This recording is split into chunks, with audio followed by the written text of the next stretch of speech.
Ya, jumpa lagi di Gapura Misteri dan kembali saya ucapkan terima kasih banyak untuk semua dukungan Anda, baik yang sudah subscribe, sudah like dan komen, serta sudah share ke teman-teman yang lain. Semoga semuanya selalu diberikan kesehatan, diberikan kemudahan dan kelancaran dalam semua urusan. Kisah horor yang ke-31 ini adalah sebuah kisah horor yang dialami oleh Mas Arifin atau sehari-harinya itu biasa dipanggil Iping. Sekitar tahun 2007 waktu itu, dan Iping ini mempunyai seorang kakak perempuan, namanya itu Mbak Diana ya. Mbak Diana itu adalah seorang bidan. Dan kebetulan Mbak Diana ini sudah mempunyai suami. Tapi suaminya itu bekerja di luar kota, atau tepatnya itu berlayar begitulah. Dan Mbak Diana ini masih tinggal satu rumah dengan keluarganya. Termasuk di sana ada bapak dan ibunya serta Iping itu tadi. Nah, saat itu kondisi Mbak Diana, kakaknya Iping itu sedang dalam kondisi hamil tua. Sudah sekitar 8 bulan lebih lah, dan mungkin gak lama lagi atau sekitar 1 bulan ke depan Mas Iping ini bakal mempunyai keponakan.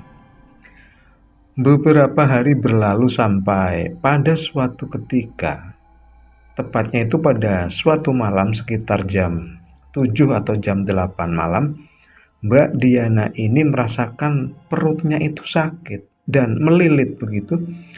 Ini kok perut tumben-tumbennya sakit kayak gini ya, apa sudah saatnya mau melahirkan ya? Meskipun Mbak Diana seorang bidan dan boleh dibilang ya sudah sering banget gitu ya menangani orang-orang yang mau melahirkan, tetapi dia baru kali ini mengalaminya sendiri, mengalami kalau dia itu bakal melahirkan, akan mengalami seperti orang-orang yang selama ini dia bantu persalinannya.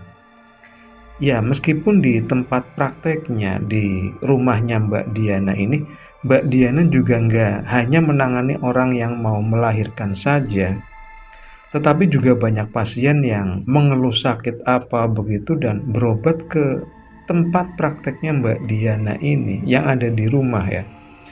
Ada yang sakit kepala, ada yang sakit perut, dan ya pokoknya macam-macam lah keluhan-keluhannya, dan rata-rata mereka itu suka konsultasi dan berobat ke Mbak Diana tersebut. Ya intinya itu praktek mandiri di rumahnya Mbak Diana itu rame lah, pasiennya itu lumayan banyak. Jadi ceritanya itu selain bertugas di sebuah instansi, Mbak Diana ini membuka praktek mandiri di rumahnya.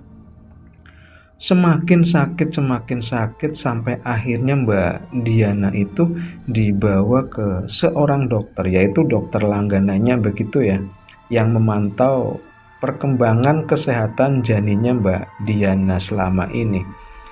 Dengan diantar sama Mas Iping adiknya tersebut, dan setelah sampai di dokter langganannya itu dan dicek kondisinya, ternyata itu semuanya normal-normal saja.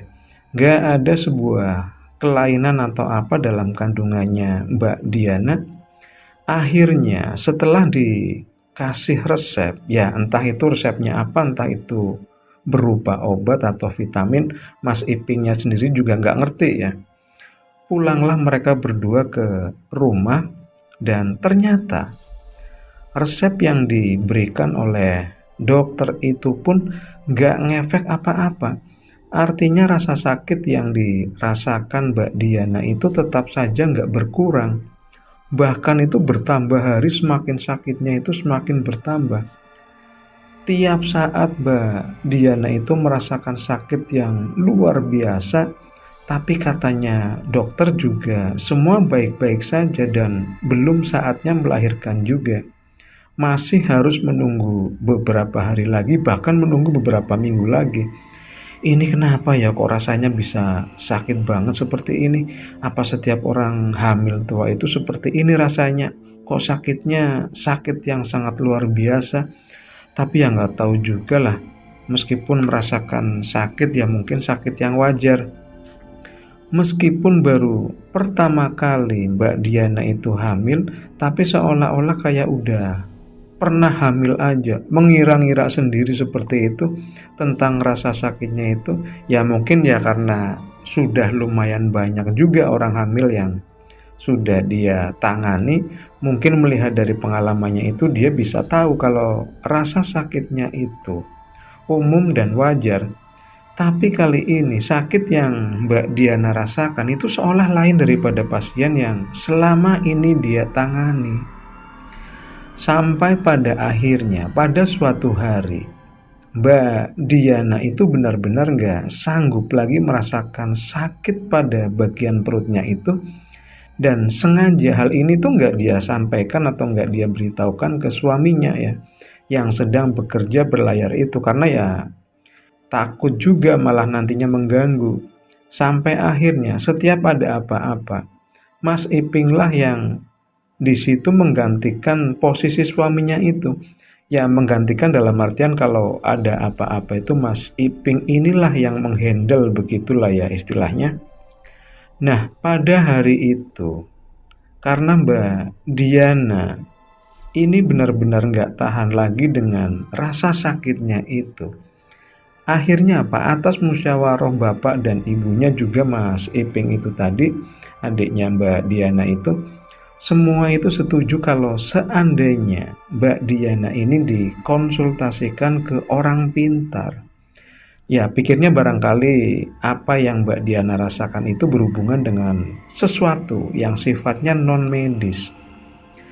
Akhirnya Mbak Diana pun dibawa ke, ya sebut saja orang pintar begitulah, yang paham akan hal-hal seperti itu, dan tempatnya itu masih berada di daerahnya Mbak Diana, masih di kotaknya Mbak Diana. Dibawalah ke sana dengan menggunakan mobil waktu itu, dan Mas Iping lah yang menjadi sopirnya.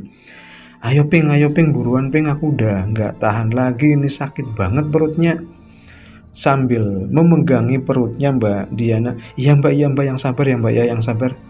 Mas Iping pun buru-buru menggandeng dan memapah Mbak Diana masuk ke dalam mobil, dan begitu semuanya sudah beres, bergegaslah mereka berdua ke orang pintar tersebut.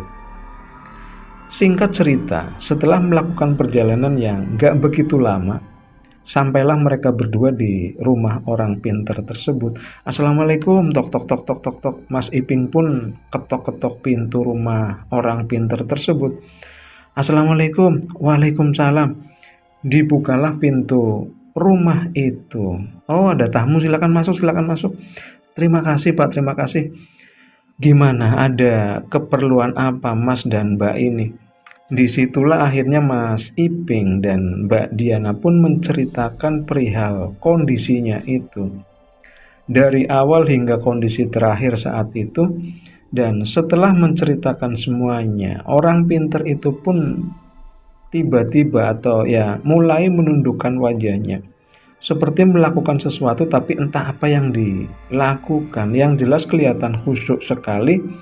Tangannya juga waktu itu sambil bergerak-gerak kayak lagi menghitung sesuatu. Sampai akhirnya setelah beberapa menit, orang pintar itu pun kembali mengangkat mukanya. Dan saat mengangkat mukanya itu atau mengangkat wajahnya itu, sekilas tampak oleh Mas Iping dan Mbak Diana, muka orang pintar itu seperti kaget, terkejut ketika membuka matanya itu sedikit demi sedikit kayak gitu tuh, nampak sebuah wajah yang terkejut. Tetapi di situ orang pintar itu tetap menunjukkan sikap tenang dan menyembunyikan rasa kagetnya tersebut ke Mas Iping dan Mbak Diana. Tetapi yang namanya orang sepintar apapun menyembunyikan perasaan kagetnya, disembunyikan serapat apapun, karena Mas Iping dan Mbak Diana itu udah terlanjur melihatnya begitu ya. Ya tetap aja ketahuan. Innalillahi, kata orang pintar tersebut. "Kenapa Pak, ada apa?" tanya Mas Iping. "Gak ada apa-apa Mas, gak ada apa-apa, tenang aja.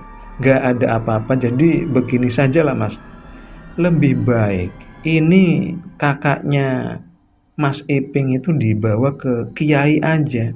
Dan saya itu ada kenalan, beliau itu seorang kiai, sudah lumayan sepuh lah. Namanya itu Kiai A kayak gitu ya. Dan tempat tinggalnya itu di daerah selatan sana. Nama kotanya itu adalah kota B. Dan selepas dari sini Mas dan Mbaknya itu pulang ke rumah dan buru-buru siap-siap langsung ke sana aja, berangkat ke kota B itu. "Emang ada apa ya Pak? Emang ada apa?" "Udah nggak usah banyak tanya, buruan aja mumpung belum terlambat. Dan ini Mbaknya juga sudah saya bentengi, mudah-mudahan dapat mengurangi rasa sakitnya," kata orang pintar tersebut. "Baik Pak, baik Pak, baik Pak. Dan saya serta kakak saya ini akan segera pulang dan bersiap-siap untuk berangkat ke kota B itu." Singkat cerita, setelah mereka berdua berpamitan, pulanglah mereka ke rumahnya untuk mempersiapkan keberangkatannya ke kota B tersebut. Ya, mempersiapkan baik pakaian, persiapan bekal, dan lain sebagainya. Mengingat kota yang akan mereka tuju itu ya lumayan jauh juga. Meskipun masih satu provinsi begitu, tapi jaraknya ya cukup lumayan jauh, melewati beberapa kota untuk sampai di kota B tersebut. "Gimana Mbak, perasaannya masih sakit kayak yang tadi apa udah mendingan?" kata Mas Iping ke kakaknya itu. "Alhamdulillah udah agak mendingan. Masih sakit juga sih tapi yang nggak kayak tadi Ping," jawab Mbak Diana. Akhirnya sampailah mereka berdua di rumahnya dan segera ya langsung saat itu juga mempersiapkan segala sesuatunya untuk berangkat ke kota B itu. Sementara Mbak Diana menyiapkan dari mulai pakaian dan segala sesuatu yang dibutuhkan, meskipun ya sesekali dibantu sama Mas Iping juga. Tapi Mas Iping ini lebih fokus menceritakan ke bapak dan ibunya tentang rencana itu tadi. Dan setelah menceritakan ke orang tua mereka, Mas Iping pun kembali membantu Mbak Diana berkemas-kemas. Dan setelah semuanya sudah siap, berangkatlah mereka berdua, Mbak Diana dan Mas Iping itu menuju ke kota B tersebut. "Hati-hati nak, Ping, gak usah ngebut-kebut, yang penting selamat," kata bapaknya. "Iya Pak, iya Pak. Saya pamit dulu ya, doakan ya Bu ya, biar semuanya lancar," kata Mbak Diana ke ibunya. "Iya, iya, iya, hati-hati." Berangkatlah mereka berdua menuju ke alamat yang telah diberikan oleh orang pintar itu tadi di kota B begitu. Awal pemberangkatan mereka semua lancar dan seperti tidak ada kendala atau hal-hal yang aneh-aneh begitu ya. "Udah Mbak, sekarang Mbak tidur aja dulu biar nggak kecapean ntar kalau udah nyampe sana." "Iya Ping, iya Ping. Biar aku aja yang begadang, lagian aku kan yang nyopir jadi nggak mungkin kalau aku tuh tidur." Karena semua lancar, perjalanan pun lancar, akhirnya Mbak Diana pun meski masih merasakan sedikit sakit di bagian perutnya, tapi sudah nggak sakit parah banget ya seperti kayak pada awal kejadian itu. Akhirnya Mbak Diana pun tertidur dalam perjalanan. Setelah melakukan perjalanan yang cukup jauh juga, mulailah di situ hal-hal aneh itu terjadi di sana. Mobil yang tadinya lancar, nggak ada kendala apa-apa, apalagi itu mobilnya juga ikutnya mobil baru ya. Tiba-tiba itu seperti terasa berat, seperti ada yang menahan begitu. Pertama itu nggak begitu kerasa banget, tapi lama-kelamaan kejadian itu semakin Mas Iping rasakan. Ini kenapa mobil kok tiba-tiba kayak berat banget ya? Padahal kejadian itu tuh udah sedari tadi, cuma ya itu tadi nggak begitu kerasa begitu. Dan setelah beberapa kali injakan pedal gas, baru Mas Iping itu ngerasain kalau mobilnya itu semakin berat. Jadi begini, setiap pedal gas itu diinjak, bukannya kecepatannya itu bertambah, tapi malah seolah kayak ngerem begitu. Kecepatannya makin berkurang. Loh, ini kok mobil makin aneh ya? Digas bukannya tambah kenceng tapi malah kayak ngerem. Dari tadi juga lancar-lancar aja, mana ini di tengah-tengah alas lagi, kata si Mas Iping. Jadi saat kejadian tersebut terjadi, posisi Mas Iping itu pas berada di jalan raya yang kanan kirinya itu adalah hutan jati. Cukup sepi juga di sana ya, agak was-was juga waktu itu perasaan Mas Iping. Sudah perjalanannya malam hari cuma berdua, mana yang satunya cewek. Ya kalau cewek itu sehat sih nggak jadi masalah ya. Ini lagi sakit, dan meskipun kalau sehat juga nggak ngaruh-ngaruh juga.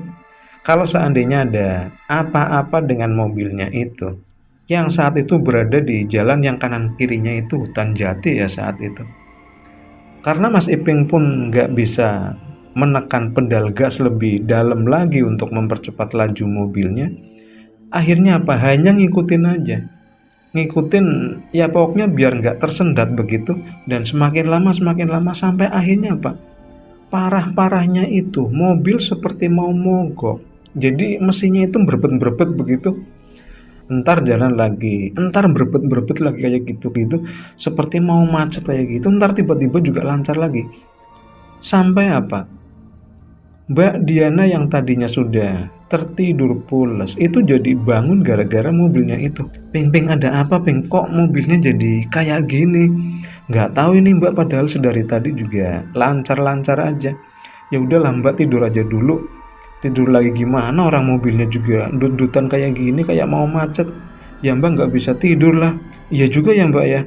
Dan persis setelah ngomong kayak gitu, mobil yang tadinya itu berebet-berebet dan dutan gak jelas lah pokoknya, tiba-tiba itu kembali normal dan jalan lancar lagi.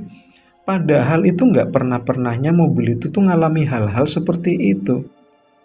Sampai akhirnya apa? Mas Iping pun merasakan lega begitu sampai mobil itu sampai di daerah yang agak ramai. Sudah keluar dari daerah hutan jati tersebut.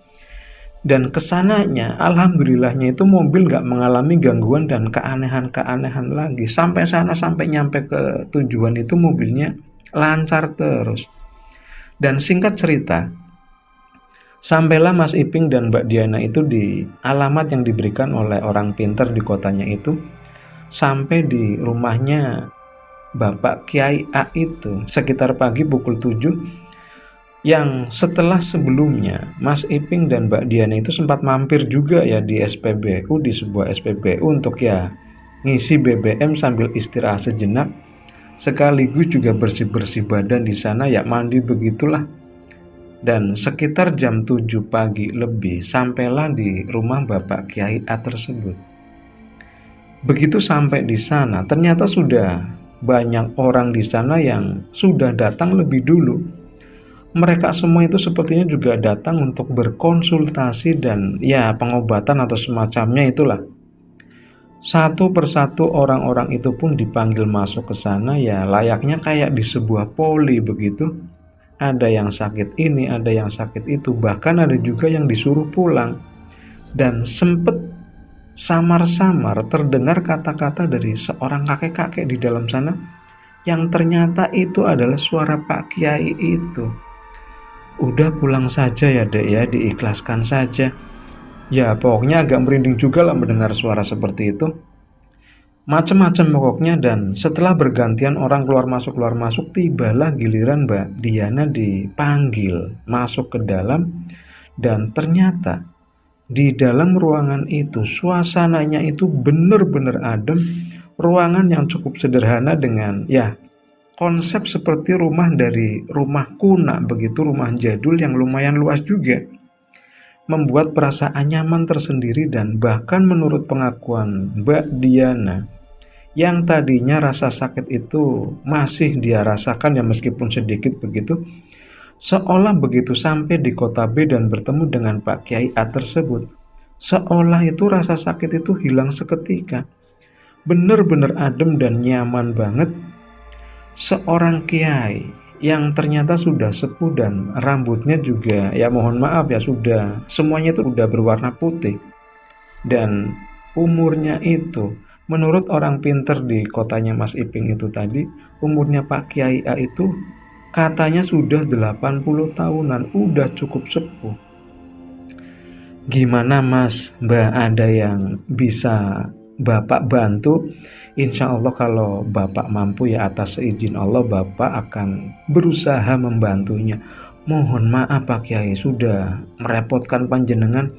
Saya ini Arifin Pak, biasa dipanggil Iping, dan ini kakak saya namanya Diana. Jadi ceritanya itu begini Pak Yai. Kakak saya ini saat ini itu sedang hamil anak yang pertama. Kebetulan kakak saya ini seorang bidan Pak, dan beberapa hari belakangan ini saat umur kehamilannya itu udah lumayan tua, sudah tua begini, sering mengalami sakit yang luar biasa, dan menurut diagnosa dokter katanya itu semuanya normal dan gak ada masalah. Tapi kakak saya ini selalu kesakitan yang luar biasa. Ya boleh dibilang sakit yang gak wajar begitu. Ya udah, cukup. Bapak udah tahu semuanya.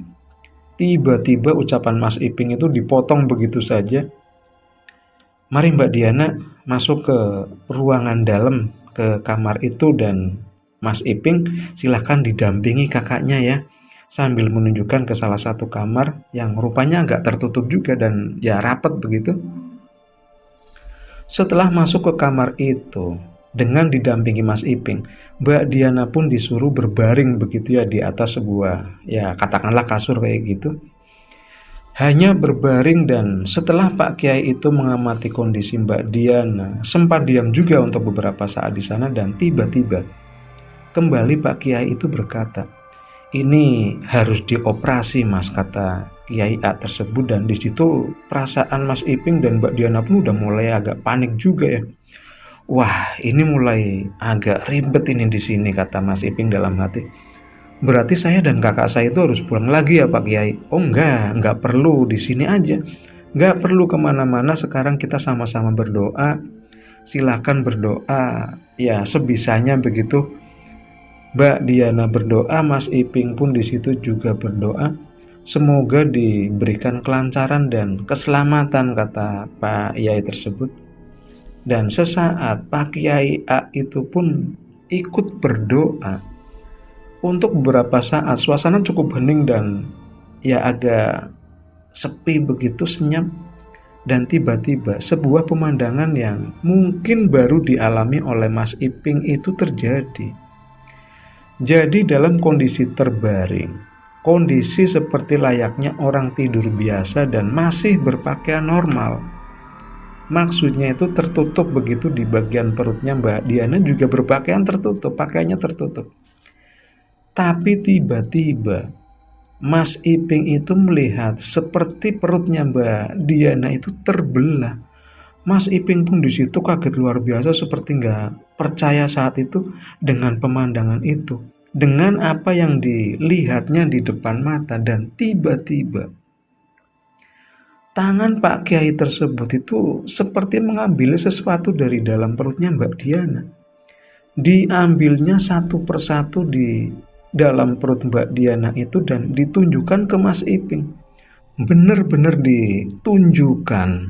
Ini Mas, paku, sambil menunjukkan beberapa buah paku ke Mas Iping. Ini Mas, lagi Mas, kawat.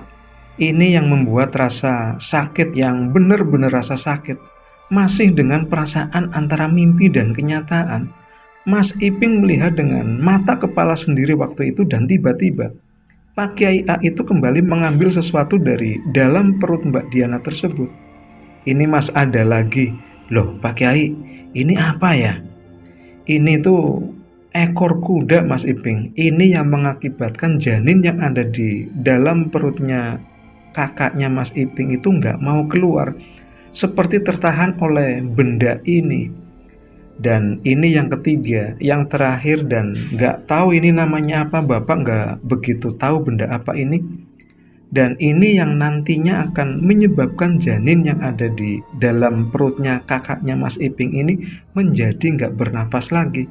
Dan bahkan mungkin ya sama ibunya ada apa. Jadi benda yang ketiga itu tuh mirip seperti boneka yang terbuat dari rumput kering dan ada rambutnya berwarna hitam itu di bagian belakang kepala itu. Dan setelah mencoba mencari-cari di dalam perutnya Mbak Diana, sepertinya sudah nggak ada lagi benda aneh lagi di dalamnya. Hanya Ini saja Mas Iping ya yang ada di dalam perutnya Mbak Diana. Sementara Mbak Diana pun di situ seperti terlihat pules, tidur pules begitu sama sekali nggak bergerak. Dan sesaat setelah itu Pak Kiai A itu kembali menundukkan wajahnya sejenak sambil ya mulutnya nggak bergerak-gerak gitu. Seperti sedang membaca sesuatu dan selepas itu tangan Pak Kiai itu pun seperti mengelus-ngelus perut Mbak Diana. Tapi ya tanpa menyentuh sedikit pun begitu dan bersamaan dengan itu kembali lagi seperti percaya dan gak percaya. Tiba-tiba perutnya Mbak Diana yang tadinya terbuka seperti layaknya orang operasi saat itu juga kembali tertutup, pelan-pelan tertutup dan akhirnya rapat lagi seperti sedia kala tanpa bekas luka sedikit pun. Dan yang bikin Mas Iping heran lagi, selama proses pengambilan benda-benda aneh itu tidak ada setitik darah pun yang keluar dari perutnya Mbak Diana. Sampai akhirnya setelah semuanya beres, sesaat kemudian Mbak Diana pun mulai siuman atau ya kembali sadar begitu. Dan setelah memberikan infak, ya ini singkat cerita ya, setelah memberikan infak, kenapa menggunakan istilah infak? Karena ternyata Pak Kiai A tersebut nggak menerima ya semacam bayaran begitu. Mohon maaf, bukan saya itu menolak pemberian, tapi ya diinfakkan saja ke masjid atau musola saja lah. Yang kebetulan gak jauh dari rumahnya Pak Kiai tersebut itu terdapat sebuah masjid. Mas Iping dan Mbak Diana mungkin untuk beberapa hari ke depan setelah ini, setelah sampai di rumah, itu akan ada beberapa gangguan dari ya boleh dibilang bangsa gaib lah seperti itu. Waduh, terus gimana Pak Kiai? Maksudnya gangguan seperti apa lagi? Kata Mbak Diana agak ketakutan juga. Mas Iping dan Mbak Diana nggak usah takut ya. Dan nggak usah khawatir. Pokoknya begitu ada gangguan apapun itu bentuknya, biarkan saja, nggak usah diurusin. Nanti akan hilang dengan sendirinya dan nggak lama pun mereka berdua akhirnya pulang ke kotanya, ke rumahnya. Dan bener juga, ini singkat cerita lagi nih. Setelah sampai di rumah, saat itu sudah sore dan sampai malam pun gak terjadi apa-apa seperti yang sudah disampaikan oleh Pak Kiai A itu. Ah, mudah-mudahan gak ada gangguan apa-apa ya Mbak ya, kata Mas Iping. Iya Ping, iya. Akhirnya tidurlah mereka semua termasuk bapak dan ibunya Mbak Diana dan Mas Iping ada apa. Dan saat tengah malam tiba, sekitar jam 1 lebih, Mas Iping itu mendengar seperti suara gaduh yang berasal dari atas genteng begitu, atau di daerahnya Mas Iping itu sering disebut wuwungan begitu. Suara gaduh seperti orang lagi pada berantem, suaranya itu ya sangat keras banget di atas sana. Itu suara apa ya di atas sana? Kayak ada orang lagi bergulat, kata Mas Iping, gedebak-gedebuk. Jangan-jangan ini yang dimaksud Pak Kiai ya. Ya udahlah, biarin aja toh, kata beliau juga suruh dicuekin aja. Tapi suara itu makin lama itu makin keras dan makin keras loh. Kok suaranya itu makin tambah keras sampai akhirnya apa? Seluruh isi rumah itu pada kebangun. Udah biarin aja, nggak usah pada takut, kata si Mas Iping kayak gitu. Kata Pak Kiai juga nggak usah dipikirin. Kayak gitu bilangnya Mas Iping ke semua anggota keluarganya itu, dan suara itu pun berlangsung cukup lama. Kadang hilang, kadang muncul lagi, dan suara itu akhirnya benar-benar hilang ketika terdengar suara adzan wali. Ya sebutannya begitu ya, adzan wali, yaitu adzan yang terdengar sebelum adzan subuh. Biasanya itu antara pukul 3 atau ya setengah 4-an lah. Dan ternyata gangguan itu terjadi itu setiap hari, setiap tengah malam, sampai kurang lebih itu sekitar 6 atau 7 harian lah. Dan setelah itu pun benar-benar lenyap, bertepatan dengan lahirnya anak pertamanya Mbak Diana itu tadi. Dan saat itu juga suaminya Mbak Diana pun dikabari tentang lahirnya anak pertama mereka. Dan gak lama pun suaminya akhirnya pulang juga dari berlayar itu, karena udah mengetahui bahwa istrinya itu melahirkan anak pertamanya. Setelah gak lama dengan berakhirnya peristiwa itu, tiba-tiba itu suatu hari terdengar suara pengumuman dari musola yang ada di dekat rumahnya mereka, yang mengumumkan tentang adanya berita duka tentang meninggalnya salah satu penduduk desa itu yang ternyata itu adalah suaminya, ya sebut saja suaminya Mbak Marni lah, tetangga yang juga satu profesi dengan Mbak Diana. Dan setelah itu, 1 hari dari kematian suaminya Mbak Marni tersebut, tiba-tiba itu Mbak Marni tersebut ke rumahnya Mbak Diana sambil nangis-nangis dan meminta maaf. Sementara Mbak Diana pun bingung, loh, kamu kenapa minta maaf ke aku, Mar? Yang penting kamu ikhlasin aja, toh semua orang juga bakal mengalami hal yang sama dengan suami kamu suatu hari nanti, kata Mbak Diana seperti itu. Bukan itu nak, bukan itu maksudnya, kata Mbak Marni ke Mbak Diana. Lah terus apa? Kenapa kamu itu minta maaf dan menangis kayak gini? Iya nak, aku tuh minta maaf banget, bener-bener minta maaf, karena akulah selama ini yang membuat kamu itu jadi menderita. Akulah yang udah mengguna-gunain kamu dan sekarang guna-guna itu malah kembali ke aku dengan merenggut nyawa suamiku. Ya, wallahu a'lam ya. Yang jelas di situ Mbak Marni itu mengakui perbuatannya selama ini dan meminta maaf ke Mbak Diana yang ternyata Mbak Marni itu udah mengguna-gunai atau ya menyantet Mbak Diana itu. Karena pengakuan Mbak Marni itu kecewa dengan pasiennya yang pada lari ke Mbak Diana semua. Pasiennya Mbak Diana itu lebih ramai dari Mbak Marni, sehingga Mbak Marni itu menggunakan cara-cara yang instan dan gak terpuji dengan cara menyantet Mbak Diana itu tadi. Ya, begitulah kisahnya, sebuah kisah horor yang dialami oleh Mas Iping atau Mas Arifin begitu sekitar tahun 2007. Semoga bisa diambil pelajaran buat kita semuanya. Ya paling tidak bisa menghibur lah teman-teman semuanya. Sekali lagi terima kasih untuk Anda semuanya. Jangan lupa subscribe, like, komen, dan share ke teman-teman yang lainnya. Dan bagi Anda yang punya pengalaman horor dan ingin berbagi dengan teman-teman yang lainnya di Gapura Misteri, silahkan kirimkan cerita Anda melalui email ke gapuramisteri@gmail.com. Dan sampai jumpa lagi di kisah yang berikutnya, tentunya yang lebih menarik lagi.